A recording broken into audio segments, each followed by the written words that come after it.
First of all, thank you guys for being here, and good morning. The first thing I want to do is just let everyone know that as a board member, we have some things, some information that I want to give. And one of the key things is the voting bill, Senate Bill 202, some key provisions in that bill that will affect not only us on the board, but also the citizens of Chatham County.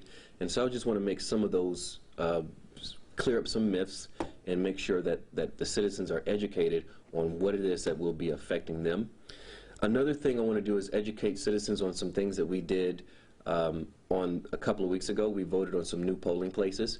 So we want to make sure that we let citizens know as early as possible what those polling places are now. And that's the first thing we want to do right now. Precincts 302, Temple Mikvik, Israel, will serve as the voting location, with Rows of Sharing as the backup location. Rows of Sharing, it was the polling place for that area, now will be the temple. It's a very, very valuable to have a backup location.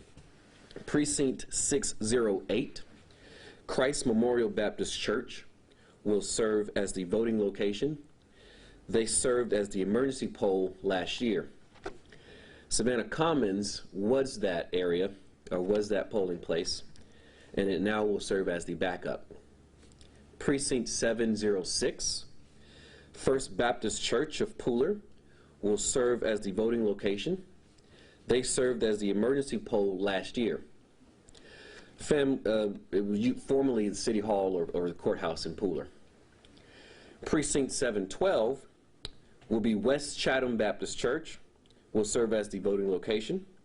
The previous poll location is no longer available, so that's why that change happened.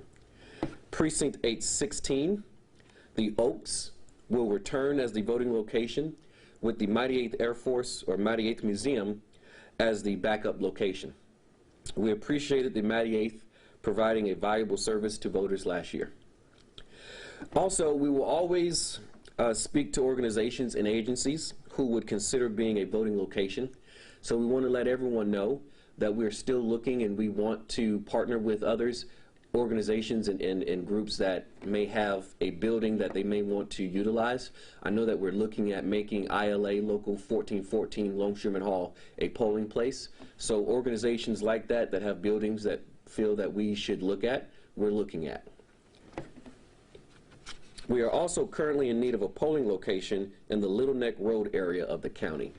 Again, we are looking for a polling location in the Little Neck Road area of the county. Moving forward to some of the voting changes. Among complaints about the 2020 election has how long it took for some counties to release their final vote totals, how others missed batches of ballots the first time, and general confusion about how the process is not over on the election night. A change we will have on the local level will embrace is a section that allows us to begin processing but not tabulating absentee ballots starting 2 weeks before the election.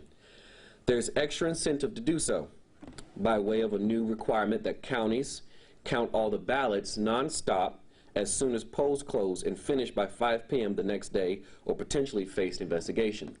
To clarify that, the state has interpreted that rule as meaning we will count all the ballots that we have at that moment.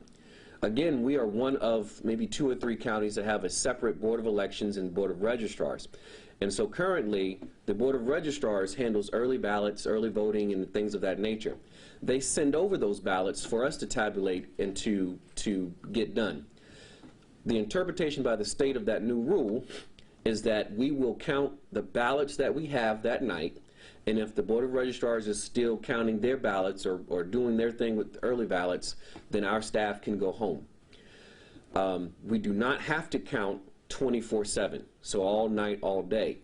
I want to also make note that when you do that, you can have mistakes because you have fatigue, you have employees getting fatigued, you have now shifts that have to be made over and over again for employees, and so that is a good thing to a certain degree. Local officials are required to post and report the total number of ballots cast on Election Day. During early voting, via absentee voting and provisional ballots, all by 10 o'clock p.m. on election night. essentially providing the public with a denominator to understand the total possible votes out there as results trickle in. Ultimately, on election night, we are now required to post our numbers of what we have by 10 p.m. We can no longer wait till 10:01 or 11 o'clock in order to post those numbers. So voters can be assured by election night, on election night, you will have numbers and you will have some form of idea of how many votes were cast that day on election day and early voting and things of that nature. All those ballots will have to be at least counted by 10 p.m. that night. Now, of course, understand there are still times, days after that, and I will get to that in a new minute. We have a new deadline for that as well.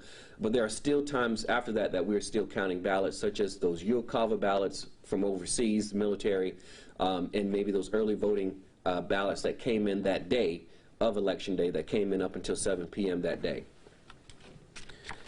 Speaking of provisional ballots, out-of-precinct provisional ballots will not count anymore unless cast after 5 p.m. and a voter signs a statement saying they could not make it to their home precinct in time.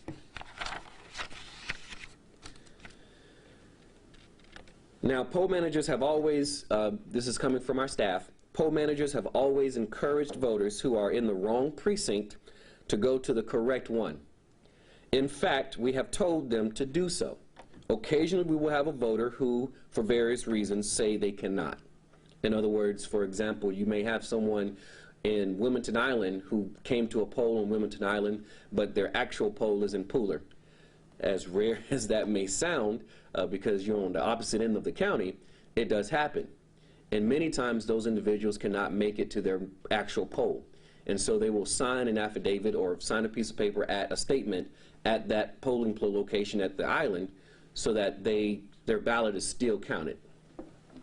Poll managers will like this. Those voters will not be happy. We understand that because they probably won't be able to do that any longer.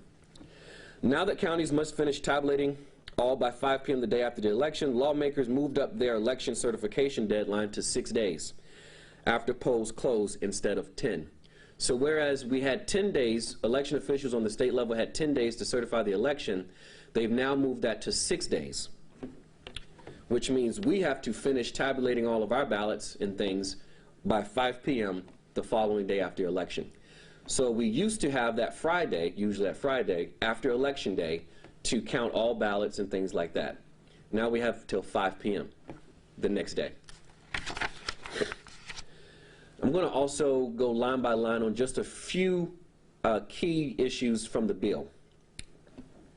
Let me also preface this by saying I am a Democratic member of the board elected by Democrats in this county. However, this press conference is not a partisan press conference, it's an educational press conference. I want to make sure that citizens understand what laws are in place. As a board member, I do not have the ability to change that law as it stands, but I do have the ability to at least educate our citizens on what is out there now, what has been passed, so that they can be aware of what's going on. The first thing I want to talk about, which is a hot button topic, is the crime that you will be charged with for volunteers or groups to hand water or snacks to voters in line. And that is on line 1873 through 1875 of the bill. On lines 1887 through 1889, it makes it a crime for voters in line to accept water or snacks from a volunteer or group. The bill was later amended to allow an unattended reciprocal near line. In other words, if someone's near the line, they cannot do it either. Creates lines 979 through 981. It creates a new misdemeanor for handling a completed application for anyone not authorized by law to assist a voter. Let me clarify that. Last year and subsequent years before, I had questions from voters who asked, well, can I, they're not the voter's caregiver, they're not any of that. They just want to go pick up 10 ballots from, let's say, Savannah State, or they wanted to pick up 20 ballots from a nursing home. If that person is not legally authorized to do that, in other words, being a caregiver or being an authorized person at that nursing home or at that location, then they can be charged with a misdemeanor if doing so. Adds a line 2460, so 2460 in the bill, adds a new misdemeanor for photographing your own absentee ballot or someone else's.